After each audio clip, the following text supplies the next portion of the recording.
התפוח והאגס הם גידול חשוב בגליל ובעמקים הסמוכים לו, והם גאוות החקלאים ומשמשים להם מקור פרנסה עיקרי.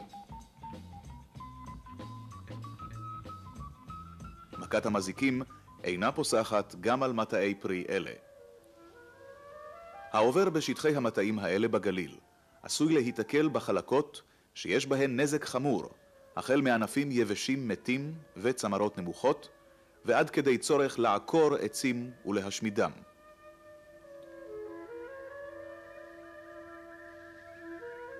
אם נתבונן מקרוב, נוכל לראות נזק של נבירות בגוף העץ, שהגורם להם הוא זחל סס הנמר.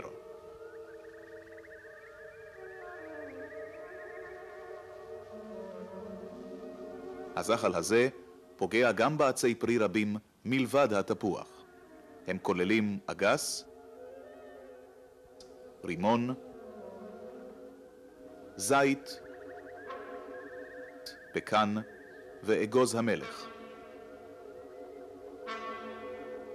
כדי להדביר את סס הנמר, עלינו להכיר את סימני הנזק וכן את מחזור חייו.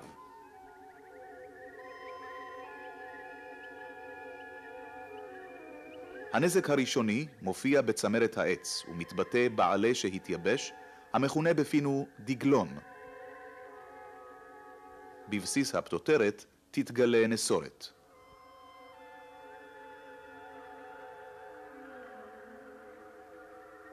כששוברים את הענף הצעיר, מגלים זחל בתקופת חייו הראשונה.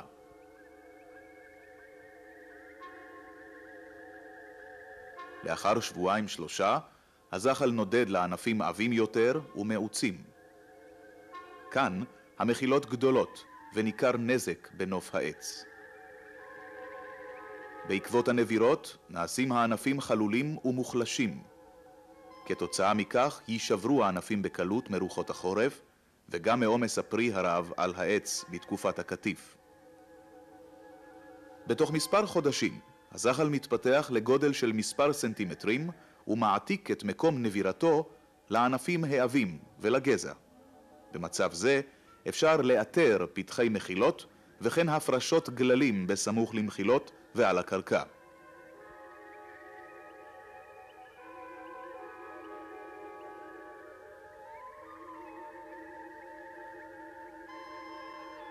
הפרשת שרף היא סימן מתלווה לנזק מהזחל. הזחל מצטיין בקופסת ראש מוצקה, המאפשרת לו לנבור בעצה בעזרת גפי פה קשיחים.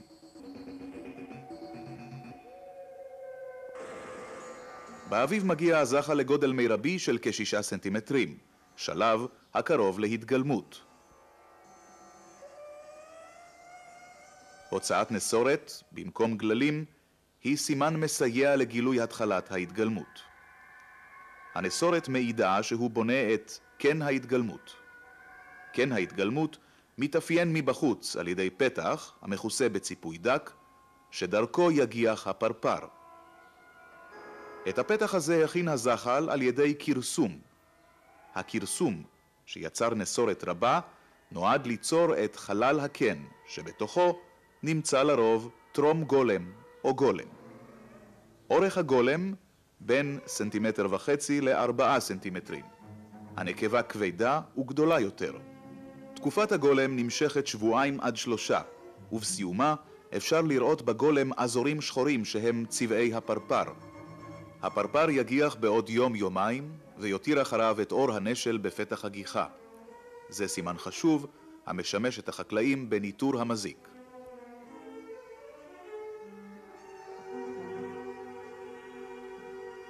הפרפר בולט בכנפיו המנומרות, נקודות שחורות על פני שטח לבן, ומכאן שמו סס הנמר.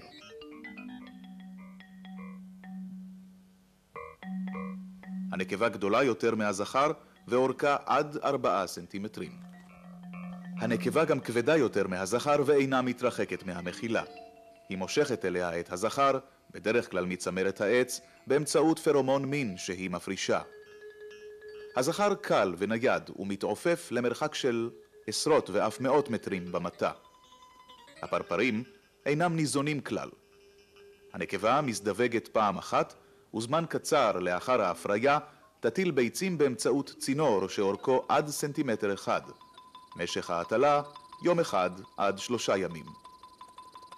הנקבה תטיל את הביצים בסדקים ובפתחי מחילות בעץ. לכן הביצים יהיו מוסתרות וכמעט בלתי אפשרי לגלות את מקומן. הביצים מוטלות כיחידות, בשרשרות ובציבורים, ומספרן לנקבה עשוי להגיע לכ2,000. תקופת הביצה כ10 ימים. עלי הדגלונים והנבירות הם סימן ניטור נוסף שהזחלים בקעו מהביצים וחדרו לעץ. דור חדש של המזיק החל לפגוע בגידול החקלאי.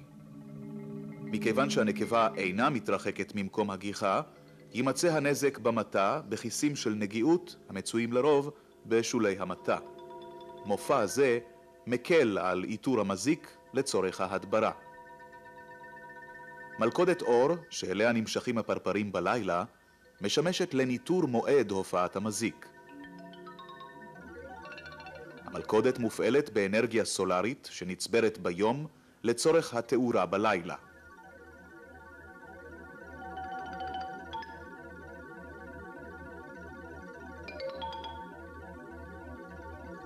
לכידת הפרפרים במלכודת מעידה על התחלה של הטלות ביצים ועל בקיעה של הזחל בטרם יחדור לעץ. במלכודת האור נלכדים פרפרים רבים, ויש למיין מתוכם את סס הנמר. על סמך נתוני הלכידה מתכננים את המועדים של ריסוסי ההדברה. הזמן המתאים ביותר להדברה על ידי הריסוס הוא שלב הזחל הבוקע מן הביצה, מכיוון שבזמן זה של מחזור החיים הזחל אינו מוגן בתוך העץ. בהמשך השנה הזחל נובר בתוך העץ, ואפשר לזהותו רק באמצעות ההפרשות. לכן יידרשו שיטות הדברה בתוך המחילות. בשיטה המיושנת מחדירים חוט פלדה עמוק לתוך המחילה ושולפים.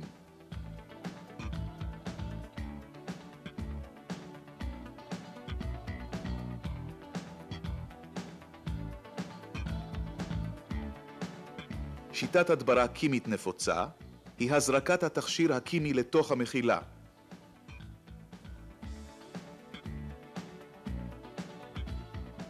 שיטה קימית נוספת היא סתימת המחילה בפקק הספוג בתכשיר הקימי, למשל פקק הפירן.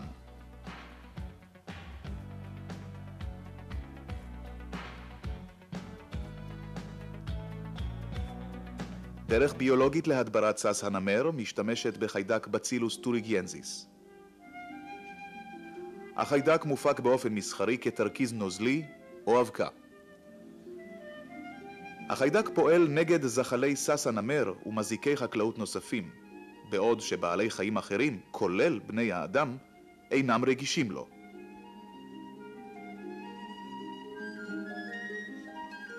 הבצילוס פועל נגד הזחל כרעל קיבה באמצעות הנבגים והרעלנים שהוא מייצר.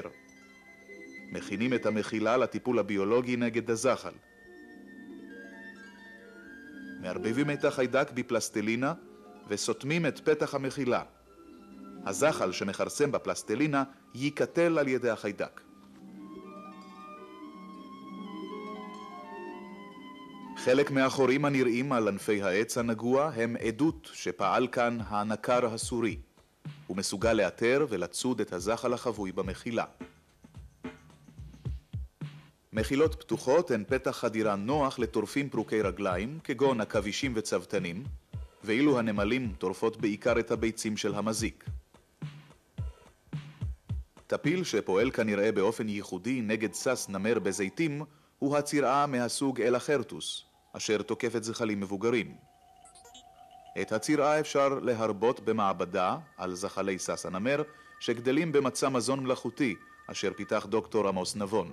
מצע זה משמש גם להפקה המונית של הפרפר לצורך בידוד וזיהוי פרומון המין, שישמש אמצעי לניטור המזיק. משך הדור על מצע זה הוא 4 חודשים בלבד, כשליש ממשך הדור בטבע.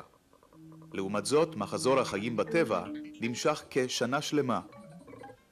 מופע סס הנמר בעץ יהיה שונה לפי ממשק ההדברה של המזיק במטע, לפי האזור הגיאוגרפי וכן לפי סוג וזן עצי הפרי. לכן, אפשר למצוא זחלים בעץ כמעט בכל חודשי השנה, אולם תקופת הזחל נמשכת בדרך כלל כ9 חודשים. הריסוס נגד הזחל הצעיר יבוצע מאמצע הקיץ ועד הסתיו. בחורף, באביב ובחלק מהקיץ נסמן ונגזום ענפים נגועים במזיק ונטפל בזחל במחילות. הגולם והפרפר מופיעים ממאי עד אוקטובר. יש חפיפה בין שלבי המזיק השונים. הניטור וההדברה יותאמו למופעים של סס הנמר.